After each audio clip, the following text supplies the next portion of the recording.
அன்பே சிவம் மனமே குரு என்றுணர்த்திய குருவே போற்றி.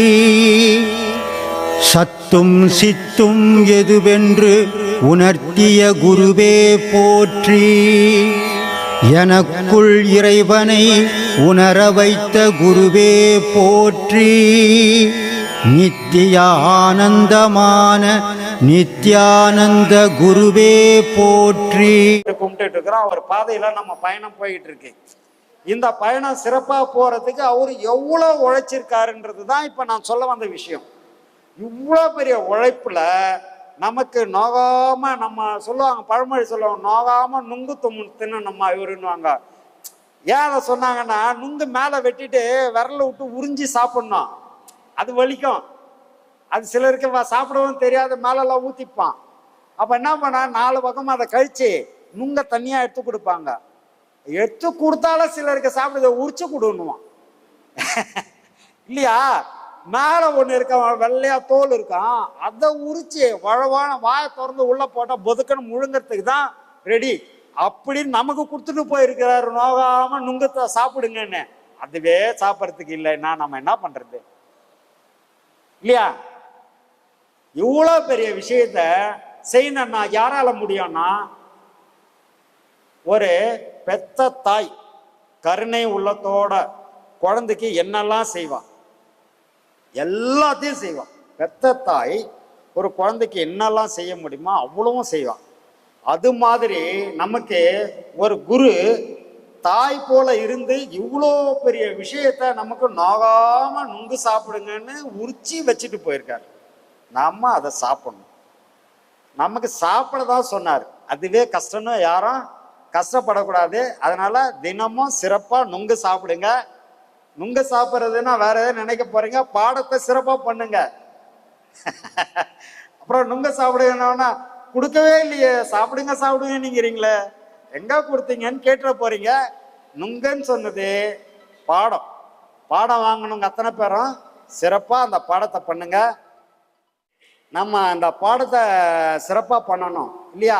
அப்போ இவ்வளோ தூரம் நமக்கு ஐயா இந்த கடவுள் மாதிரியும் தாய் மாதிரியும் இருந்து நமக்கு இவ்வளோ விஷயங்களை புரிய வச்சு சொல்லி கொடுத்து இந்த அரிய ஒரு பொக்கிஷம், இந்த பாடம்ன்ற அரிய பொக்கிஷத்தை நமக்கு கொடுத்துட்டு போயிருக்காரு. அதை சரியாக பயன்படுத்திக்கணுன்றத உங்களுக்கு இந்த நேரத்தில் நான் சொல்லிக்க கடமைப்பட்டிருக்கிறேன்.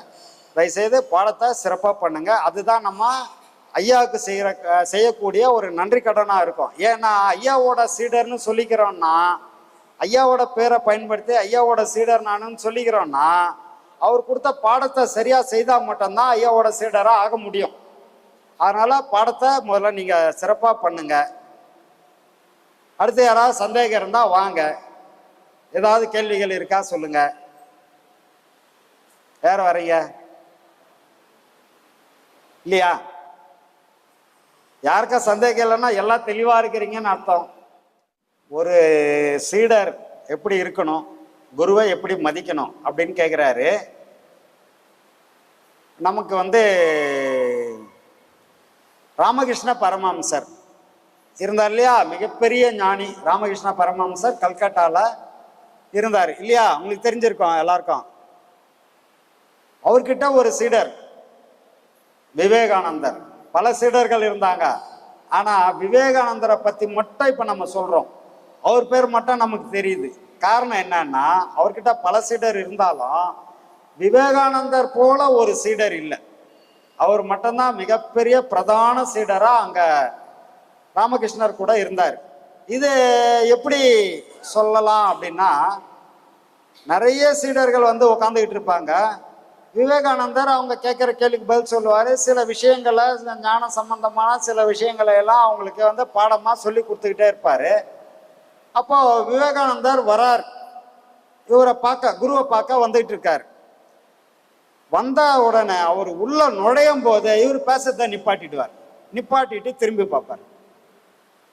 என்ன காரணம்னா, குருவுக்கும் சிஷ்யனுக்கும் உள்ள ஈர்ப்பு. அது வந்துட்டான் என் சீடன்னு அவர் திரும்பி பார்க்கிறார். அவர் உள்ளே வரல, வந்துகிட்டு இருக்காரு, கேட்ல வந்திருப்பாரு. இவர் அதுக்குள்ள பேச்சை நிறுத்திட்டாரு. திரும்பி பார்க்கிறார், வரானா வந்துட்டானே, வந்துட்டு இருப்பானே, இந்நேரம் வரணுமே, அப்படி பார்க்குறாரு. அதுக்கப்புறம் அவர் உள்ள நுழைஞ்சோன்னா, என்ன இவ்வளோ நேரம், கை கால் மூஞ்செல்லாம் கழுவின்னு வந்தேன் ஐயா. அதானே பார்த்தேன், உன்ன காணுமோனா, நீ அப்பயே உள்ள வந்துடல, வந்துட்டேன் ஐயா, மூஞ்சி கழுவின்னு வந்தேன் ஐயா. வா வா உட்கார் வா. இப்போ இப்படி சொல்லக்கூடிய நிலையில குரு இருந்தாரு. அப்படி எதிர்பார்ப்போட இருக்கக்கூடிய நிலையில அந்த சீடர் இருந்தார். ஒரு குரு சீடர்னா இப்படி இருக்கணும்.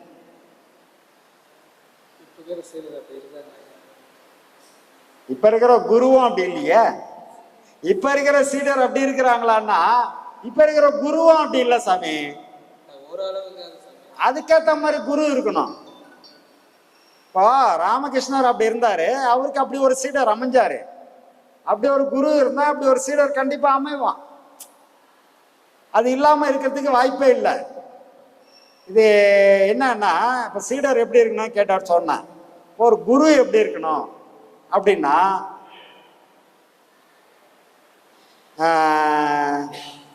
பேய் போல் திரிந்து பிணம் போல் கிடந்து இட்ட பிச்சையெல்லாம் நாய்போல் அறிந்தி நரி போல் உழன்று நன் மங்கையரை தாய்போல் கருதி சேய்போல் இருப்பர் கண்டீர் உண்மை ஞானம் பெற்றவர் என்றார் பட்டினத்தார்.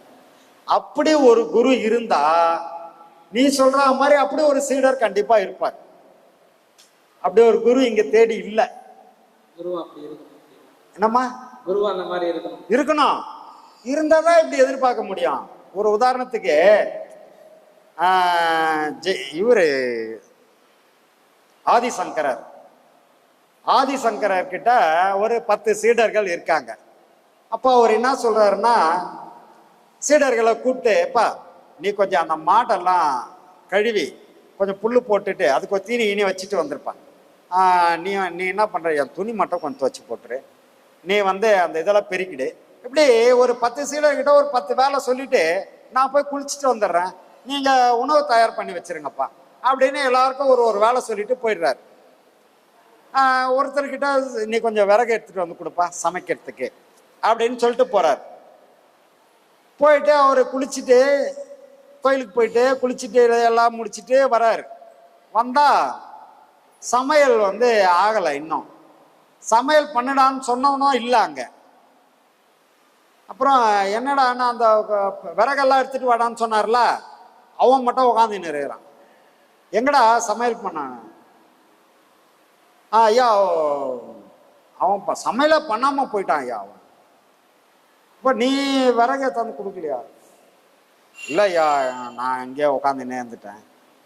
அப்புறம் எப்படிதான் சமைப்பான்? நீ விறகு கொடுத்தா தானடா அவன் சமைச்சிருப்பான். சரி, இப்போ அவன் எங்க போயிருக்கிறான்? அப்புறம் பார்த்தா 10 நிமிஷத்துல அவர் விறகோட வந்துட்டு இருக்கிறான் அந்த பையன். அவன் போட்டுட்டு, ஐயா மாதிரி விறகு எடுத்துட்டு வரல, சரி நானே போய் எடுத்துட்டு வந்து சமைக்கிறேன், அவன் இது மாதிரி எடுத்துட்டு வரல ஐயான்னு. அப்போ அவர் சொல்றாரு, அவன் என் பேச்சை கேட்கறதுக்கு நான் இன்னும் எவ்வளவு பக்குவப்படணுமோ தெரியலப்பா, இன்னும் எத்தனை வருஷம் ஞானம் வரணுமோ தெரியலப்பான்ட்டார். ஒரே வார்த்தையில முடிச்சாரு.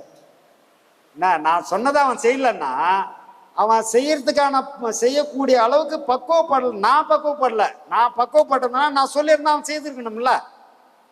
அப்ப அவன் செய்யலன்னு சொன்னா அது அவன் பேர்ல தப்பு இல்லை, நான் இன்னும் பக்குவப்படல அப்படின்றாரு ஒரு குரு. சரியா? அப்போ குரு எப்படி இருக்கணும்ன்றதுக்கு அது ஒரு உதாரணம். ஆனா அவரு பக்குவப்படலன்னு இல்லை, மிகுந்த பக்குவவாதி அவரு. அதனால்தான் இந்த வார்த்தையை சொல்றாரு, நான் இன்னும் எவ்வளவு பக்குவப்படணுமா. சில குரு நம்ம கோவப்படுவான். கோவப்பட்டு என்ன பண்ணுவாரு, நான் சொன்னது செய்யல, அப்புறம் உனக்கு இங்க என்ன வேலை, கிளம்ப வெளிப்போ அப்படின்னுடுவாங்க இல்லையா? ஒரு மிகப்பெரிய பக்குவப்பட்ட குருவால தான் இதை இப்படி சொல்ல முடியும். அப்போ எந்த அளவுக்கு குரு பக்குவப்படணும், இவ்வளவு பக்குவம் குருக்கு இருக்கணும். அதே மாதிரி ஒரு விஷயத்த சொன்னா செய்யறதுக்கு எந்த வேலையை ஒரு குரு சொல்லிட்டாருனாலே அதை தட்டுறதுக்கு அதை பத்தி ஆராய்ச்சியே பண்ணக்கூடாது. அவன் தான் சீடன். ஆராயக்கூடாது. குரு சொல்லிட்டு ஆராயக்கூடாது, உடனே செய்திடணும். அவன் தான் சீடன். அதே மாதிரி ஒரு குரு சீடன் கிட்ட சொல்லும் போது சும்மாலாம் சொல்ல மாட்டாரு. அவர் பல வகையில ஆராய்ச்சி பண்ணி தான் சரியா இருந்தா சொல்லுவார், இல்லைன்னா சொல்ல மாட்டார். ஒரு குருக்கே தெரியும் யார்கிட்ட சொல்லலாம், யார் எப்படிப்பட்ட கேரக்டரு, இவங்க கிட்ட சொன்னா இதை செய்வாங்களா செய்ய மாட்டாங்களா, அந்த பக்குவமும் குருவுக்கு இருக்கும், கண்டிப்பா இருக்கும். அப்படி இருக்கிறவங்க தான் அது குருவா இருக்க முடியும். அப்படி இருந்து சொல்லுவாங்க. இதெல்லாம் எப்பன்னு சொன்னா, இது அவங்க ஆதிசங்கரர் காலத்துல அப்பதான் இதெல்லாம் பொருந்தும். காரணம் என்னன்னா, அப்பெல்லாம் யாரும் வீட்டுக்கு போகக்கூடாது. 12 வயசானா கொண்டாந்து இது மாதிரி ஆசிரமத்தங்கள்ல சேர்த்துருவாங்க. அந்த 12 வயசுக்கு மேல அவங்க அங்கேயே இருந்து குரு கிட்ட எல்லா விஷயத்தையும் கத்துக்கிட்டு, போர் பயிற்சியில இருந்து, பாடங்கள்ல இருந்து, ஒழுக்கத்துல இருந்து, எல்லா விஷயங்களையும் குரு கிட்ட இருந்து கத்துக்குவாங்க. கத்துக்கின்னு தான் அதுக்கப்புறம் 18, 20 வயசுல தான் அவங்க வீட்டுக்கே போவாங்க. அது வரைக்கும் ஆசிரமத்துல தங்கி எல்லா குருவுக்கு பணிவிட செய்து எல்லா விஷயத்தையும் கத்துக்குவாங்க. அப்படி இருந்துதான் அன்பே சிவம் மனமே குரு என்றுணர்த்திய குருவே போற்றி. சத்தும் சித்தும் எதுவென்று உணர்த்திய குருவே போற்றி. எனக்குள் இறைவனை உணர வைத்த குருவே போற்றி. நித்திய ஆனந்தமான நித்யானந்த குருவே போற்றி. குரு பிரம்மஸ்ரீ நித்யானந்தரே போற்றி போற்றி. ஆகாமியத்தை உணர வைத்த குருவே போற்றி. இன்ப துன்பம் நாட்டம் எதுவென்று உணர்த்திய குருவே போற்றி.